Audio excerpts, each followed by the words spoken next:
Nous approchons d'une grande fête dont les racines viennent du judaïsme, mais qui ont été absorbées par le monde chrétien, par le christianisme, et qui après, d'une certaine manière, ont été détournées et sont devenues la fête actuelle de Pâques, avec ses petits lapins, avec ses œufs de Pâques, une fête qui ne garde presque plus de rapport avec la Pâques originelle.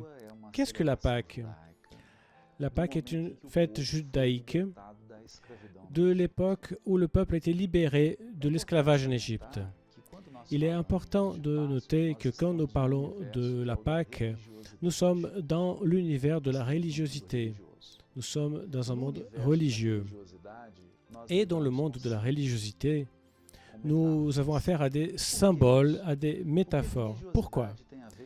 Parce que la religiosité est en lien avec le sentiment et elle est en lien avec une expérience personnelle, avec l'expérience que la créature fait de Dieu, où elle expérimente Dieu, comment elle expérimente la vie, comment elle fait l'expérience d'elle-même devant la vie et devant Dieu.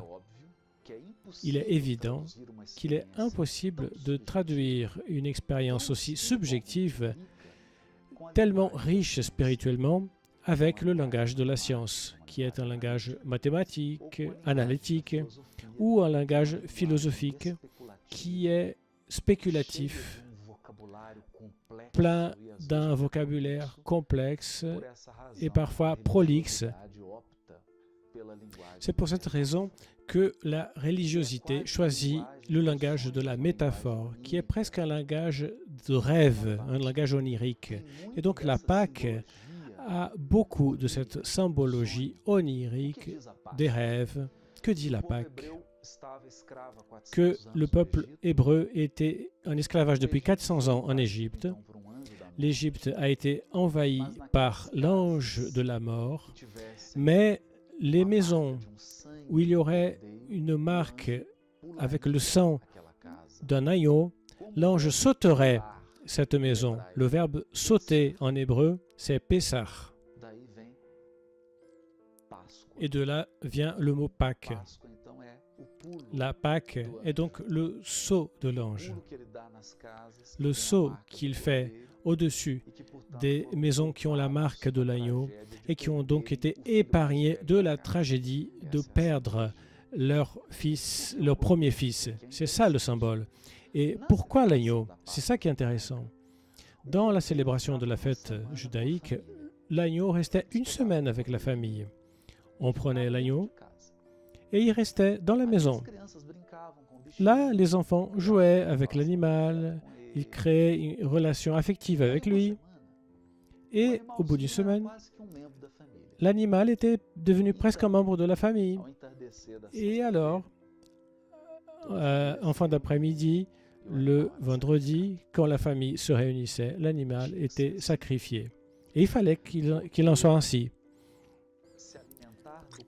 Car se nourrir de l'agneau pascal devait être une expérience de douleur. C'est l'expérience de la perte de quelqu'un que l'on aime.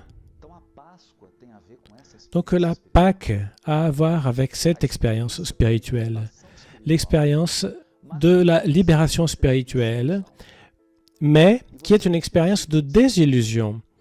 Et il n'y a pas de désillusion sans perte. Et c'est pour ça que ce choc de l'agneau qui est immolé, avec la venue de Jésus, qu'est-ce qui se passe? Qu'est-ce qu'il va faire? Il va rester pendant 3 ans avec ses disciples. Il va guérir des aveugles, des paralytiques.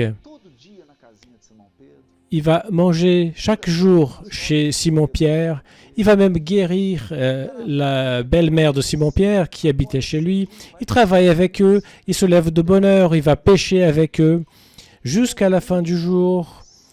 Il a une vie commune avec eux. Chaque jour, il participe à leur douleur. Il souffre des imperfections de chacun.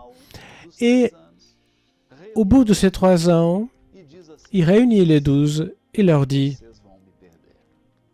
vous allez me perdre.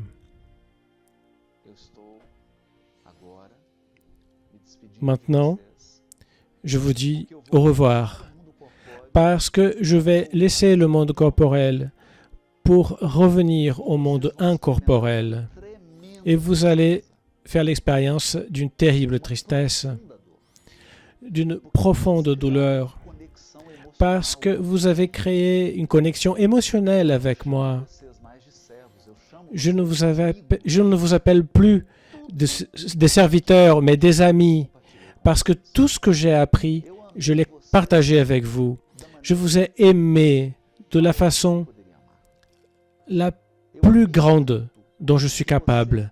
Je vous ai tellement aimé que toi, Pierre, tu me renieras, tu vas me trahir et rien ne changera mon amour pour toi. Je t'aime tellement, Judas, que même en sachant que tu vas me trahir, je ne t'expulse pas, je mange avec toi et je te pardonne. Mais je partirai. Et vous vivrez la plus grande expérience de solitude et d'élévation spirituelle de vos vies. Mais qu'est-ce que je peux vous promettre? Que depuis le monde spirituel, je serai ensemble avec vous. Je vais vous soutenir dans toutes vos activités. Je serai personnellement, depuis le monde spirituel, en train de commander à l'expansion du christianisme. Et donc cette crise de la mort n'est qu'un portail vers l'immortalité. Et la vie ne s'arrête pas au tombeau. À chaque fois